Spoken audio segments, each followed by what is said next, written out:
Day 25, 2024. If you're new to my channel, welcome. I share my daily vlogs and learning experiences to inspire you to discover extraordinary things in ordinary lives. Today I had my usual work day.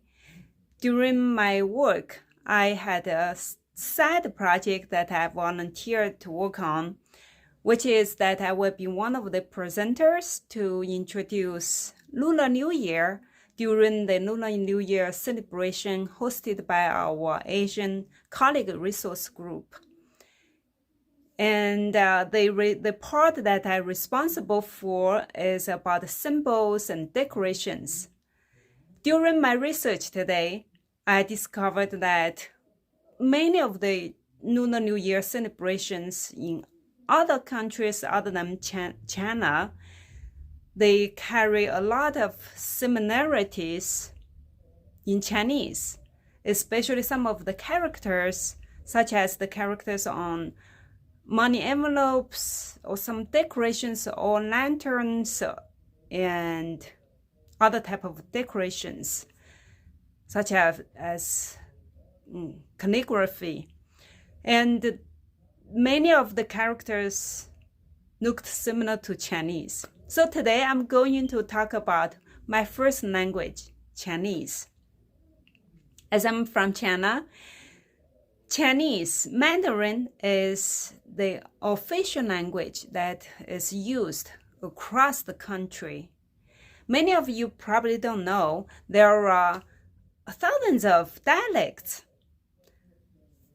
Even the town from where my mom is from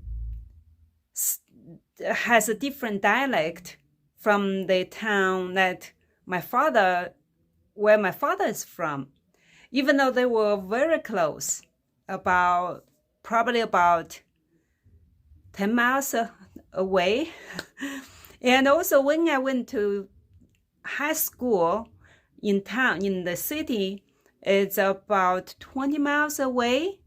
My accent already made me as an outsider and like a villager versus to my classmates who grew up in the city. So you can see how many languages there could be, how many dialects there could be. And when the regions are so close, at least we could understand each other, even though the accents are different. And when the provinces are different, or even within one province, from a little bit larger region to another larger region like a county, two dialects may totally sound different, and people may not be able to speak the other language. So that's the complexity of the language.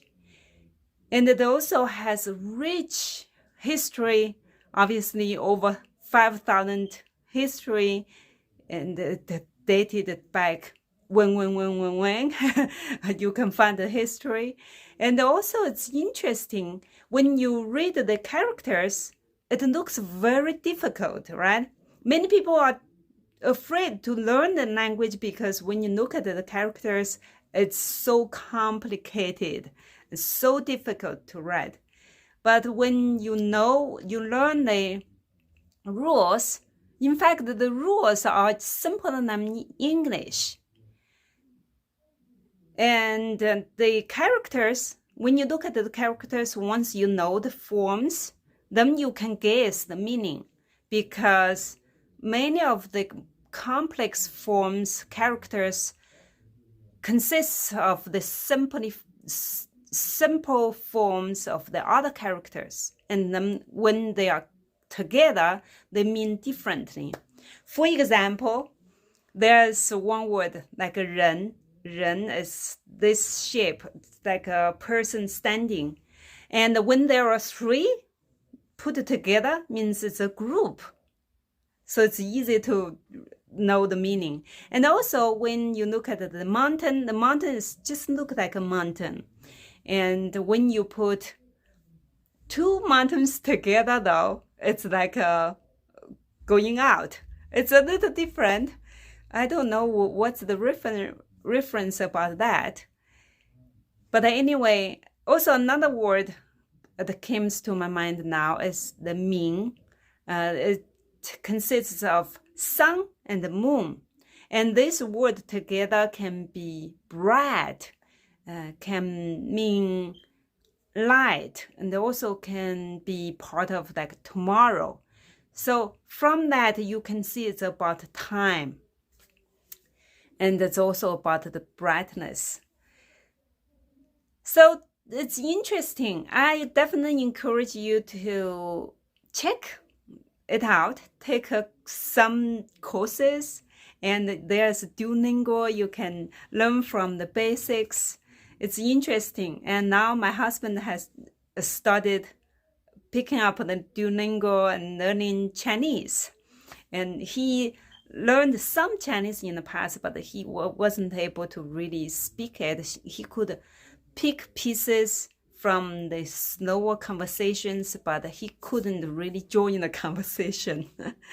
Now he's retired, and he thought that it's a good way to keep him entertained. And I thought it's a very good activity for him too.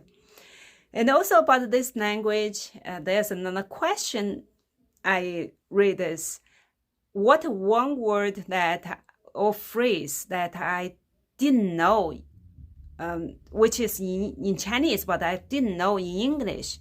That is the word finiad piety. Finiad piety. I don't know if I pronounced it correctly. When I read it, I probably understand the meaning, but I have never really used it in my spoken language, because it's so much easier to just say, those kids are very nice to the parents. But in Chinese, there's a specific word to say that. It's called 孝顺. Xiao is finiad. And finia.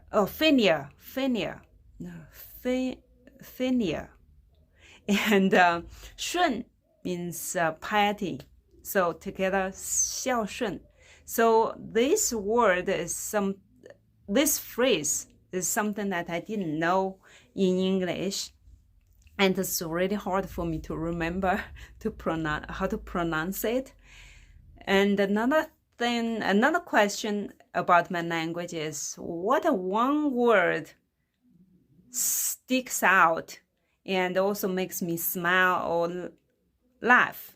That is the word 香, part of my name, 木香. Xiang is the flower fragrancy, and it's a good smell. It means, and it's widely used in the female names, and for the third character, usually like the names were formed, the traditional names formed by the family name, then have a like generation representative, just like my Xiang, the name. Then in the middle have a different name, then made it unique.